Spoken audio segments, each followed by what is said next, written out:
નમસ્કાર, આપ જોઈ રહ્યા છો ન્યૂઝ રૂમ ગુજરાત અને આપની સાથે હું શુભાવી.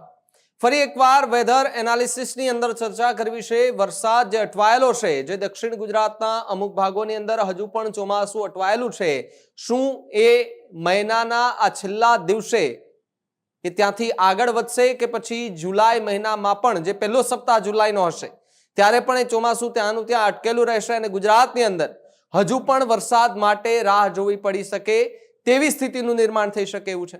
સુપર અલ નિનોની કેટલી અસર થતી જોવા મળી રહી છે. આપણે સૌ લોકો જોઈ રહ્યા છે કે જ્યારે જૂન મહિનો આખો પૂર્ણ થઈ ચૂક્યો છે, પૂરો થઈ ગયો, છતાં પણ ગુજરાતના એક એવા વિસ્તારમાં જોઈએ તેટલો વરસાદ પણ નથી પડ્યો, એટલે કે વાવણી લાયક પણ વરસાદ નથી પડ્યો.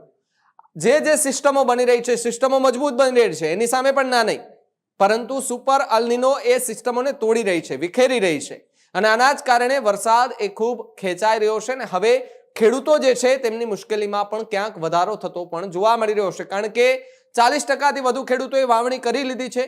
60% જેટલા ખેડૂતો એવા છે કે જે વરસાદની રાહ જોઈ રહ્યા છે કે થોડોક છૂટો છવાયો વરસાદ પડે, વાવણી લાયક વરસાદ થાય તો પછી વાવણીની શરૂઆત કરીએ. લાખો રૂપિયાનું બિયારણ જે છે તે પણ લઈ લીધું છે. જે ઊભા પાકો છે, જેને વરસાદની જરૂર છે, તેવા પાકો નિષ્ફળ જવાને આરે પણ જોવા મળી રહ્યા છે ને ખેડૂતો હવે આકાશ સામે મીટ માંડીને બેઠા છે કે વરસાદ હવે વરસી જાય, કારણ કે હવે અમારી ધીરજ જે છે એ ખૂટી રહી છે ને હવે અમે તમને હાથ જોડીને વિનંતી કરીએ છીએ કે તમે વરસી જાઓ. તો આજે ખેડૂતો માટે આગાહી જોઈએ કે ગુજરાતના કયા વિસ્તારની અંદર આજના દિવસ દરમિયાન વરસાદી સિસ્ટમ સક્રિય થાય છે, તો કયા કયા વિસ્તારની અંદર વરસાદ પડી શકે છે. અને આજથી 3 દિવસ પણ આપણે જોઈએ. આજથી 3 દિવસ એટલે કે 30, પહેલી અને બીજી, આમ 3 દિવસ, આ 3 તારીખ આપણે જોઈ લઈએ ત્યારે જુઓ તમે વાતાવરણમાં આમ તો કોઈ ફેરફાર નથી દેખાઈ રહ્યો. ગુજરાત, રાજસ્થાન, મધ્યપ્રદેશ સહિતના જે વિસ્તારો છે, જે ભાગો છે, ત્યાં આગળ તમે જુઓ કોઈ પણ જાતની એવી વરસાદી સિસ્ટમ નથી દેખાઈ રહી ને એકદમ વાતાવરણ થોડું બદલાયેલું છે. આપણે માત્ર હવે ગુજરાતની વાત કરીએ, ગુજરાતના ખેડૂતોની એ વાત કરીએ. હવે આપણે ગુજરાત પર ઝૂમ કરી લઈને આજના દિવસ દરમિયાન ગુજરાત પર જો કેવી અસર થાય તો માત્ર વાદળછાયું વાતાવરણ રહેવાની સંભાવના છે. ગાજવીજ સાથે કોઈ પણ જાતની આગાહી નથી કરવામાં આવી. આજે સવારે પણ આપણે જોયું જ્યારે હવામાન નિષ્ણાંતો જે આગાહી કરી રહ્યા છે, અંબાલાલ પટેલ હોય, પરેશ ગોસ્વામી હોય કે પછી જાણીતા હવામાનના જે વૈજ્ઞાનિકો છે એ પણ એ જાહેરાત કરી ચૂક્યા છે કે હજુ પણ ગુજરાતની અંદર આજ અથવા તો કાલ એમ 2 દિવસ માટે કોઈ પણ જાતની આગાહી નથી. અહીંયા તમે જુઓ, જે મહારાષ્ટ્રમાં ચોમાસું એકદમ ગાંઠ બની ગયું છે, ત્યાં સારો વરસાદ પડી રહ્યો છે. થોડી ઘણી અસર સુરત અને વાપીની વચ્ચે પણ થઈ રહી છે, એટલે કે અહીંયા સુધી ચોમાસું સારું એવું પહોંચ્યું છે, પણ એની ઉપરના ભાગોમાં હજુ સુધી એવું જોઈએ એવું ચોમાસું નથી પડ્યું. દ્વારકા હોય, પોરબંદર હોય, વેરાવળ હોય, ગીર સોમનાથનો આસપાસનો વિસ્તાર હોય, અમરેલી હોય, અમરેલીમાં સારો વરસાદ છે, ધીમી ધારે વરસાદ પડી રહ્યો છે પણ સારો વરસાદ છે, વાવણી લાયક થોડો ઘણો વરસાદ છે. ભાવનગરમાં ખૂબ ઓછો વરસાદ છે. એમ ગુજરાતના અનેક વિસ્તારોની અંદર ખૂબ ઓછો વરસાદ છે. કચ્છની અંદર પણ સાવ વરસાદ જ નથી તેવી સ્થિતિ છે.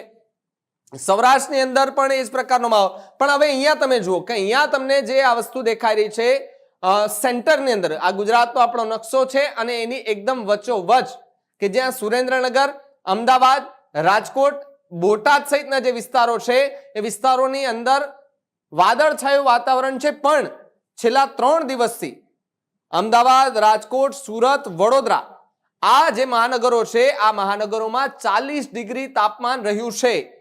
જૂન મહિનામાં પણ 40 ડિગ્રી જેટલું તાપમાન જે છે તે નોંધાતું જોવા મળ્યું છે. જેમ જેમ દિવસો પસાર થાય છે તેમ તેમ આખા ગુજરાતની અંદર વાદળો જે છે તે કદાચ બંધાવાની શરૂઆત પણ થઈ શકે છે અને ક્યાંક કોરું ઢાકર જે છે તે વાતાવરણ રહી શકે છે. જો અહીંયા કંઈ પણ છે નહીં, એકદમ તડકો છે, અહીંયા પણ છે એકદમ તડકો છે, પણ આ વિસ્તાર જે છે એટલે કે સૌરાષ્ટ્રનો કેટલોક ભાગ, દક્ષિણ ગુજરાતનો કેટલોક આ ભાગ છે અને મધ્ય ગુજરાતમાં તમે જોઈ લો, ઉત્તર ગુજરાતમાં પણ તમે જોઈ લો કે થોડો ઘણો વરસાદી માહોલ છે, પણ વરસાદ સિસ્ટમ જે છે, વરસાદી સિસ્ટમ એક પણ નથી જેના કારણે ધોધમાર વરસાદ પડી શકે એવું આપણે પણ કહી શકીએ એમ છે. જેમ જેમ દિવસો આગળ જશે જેમ જેમ કલાકો આગળ જાય એમ વાતાવરણમાં પલટો જે છે તે આવતો જોવા મળે છે. જુઓ તમે, ઉપર સારો એવો વરસાદ થાય, મહારાષ્ટ્ર ને એ બાજુ પણ સારો એવો વરસાદ થાય, ગુજરાત પર એવો કોઈ ખાસ પ્રકારે વરસાદ, વીજળીના કડાકા ભડાકા સાથે વરસાદ થાય તેવું નથી દેખાઈ રહ્યું અથવા તો રેડ એલર્ટ નથી આપવામાં આવ્યું. અરબ સાગરની અંદર તમે જુઓ કે કંઈક હલચલ થઈ રહી છે અને એના જ કારણે ગુજરાત પર શું થોડી ઘણી અસર પડી શકે તેવી સંભાવના, અથવા તો આ સુપર અલ્નીનો જે સિસ્ટમ છે તે હજુ પણ ગુજરાત, રાજસ્થાન, મધ્યપ્રદેશ સહિતના જે વિસ્તારો છે ત્યાંના ખેડૂતોને સતાવી શકે એમ છે. વિન્ડી મેપના માધ્યમથી આપણે એ પણ જાણવાના પ્રયાસ કરીએ કે આ વિસ્તારની અંદર કેવો વરસાદ રહી શકે છે. જો કે વાદળછાયું માત્ર વાતાવરણ દેખાઈ રહ્યું છે, હજુ પણ 2 થી 3 દિવસ ખેડૂતોને વરસાદની રાહ જોવી પડે તેવી સ્થિતિ આવી પણ શકે છે. તમારા વિસ્તારમાં કેવું વાતાવરણ છે મારા કમેન્ટ બોક્સમાં ખાસ લખજો. બાકી મને આપો રજા ને આપ જોતા રહો ન્યૂઝરૂમ ગુજરાત, ગુજરાતનું ગર્જનાર. નમસ્કાર. ખેડૂત ભાઈઓ છે ખેતરમાં ડ્રોન ઉડાવતા હોય છે ત્યારે આપણે એક પ્રશ્ન સતાવતો હોય છે કે જે આપણે અત્યાર સુધી જીપીએસ ટેકનોલોજીવાળા ડ્રોન વાપર્યા છે, જેથી કરીને મોબાઈલ ટાવર છે અથવા તો હાઈ ટેન્શન લાઇન પસાર થતી હોય, કોઈ વૃક્ષો હોય, ત્યારે જે જીપીએસ ટેકનોલોજીવાળા ડ્રોન છે એમાં ટકરાય અને ટ્રેસ થાય છે. પણ એગ્રીઓન લાવ્યું છે જીએનએસએસ ટેકનોલોજી ડ્રોન, જેથી કરીને એ ડ્રોન છે એ કોઈ જગ્યાએ ટકરાય નહીં, પોતાની રીતે જ ડિસિઝન લે છે અને મૂવ થઈ જાય છે, જેથી કરીને જીએનએસએસ ટેકનોલોજી ડ્રોન છે એ વાપરવાનો આગ્રહ રાખો. અત્યારે જ ન્યૂઝરૂમ ગુજરાતની યુટ્યુબ ચેનલને સબસ્ક્રાઇબ કરો અને ઇન્સ્ટાગ્રામ અને ફેસબુક પર ફોલો કરો. અપડેટ રહો, સત્યની સાથે રહો.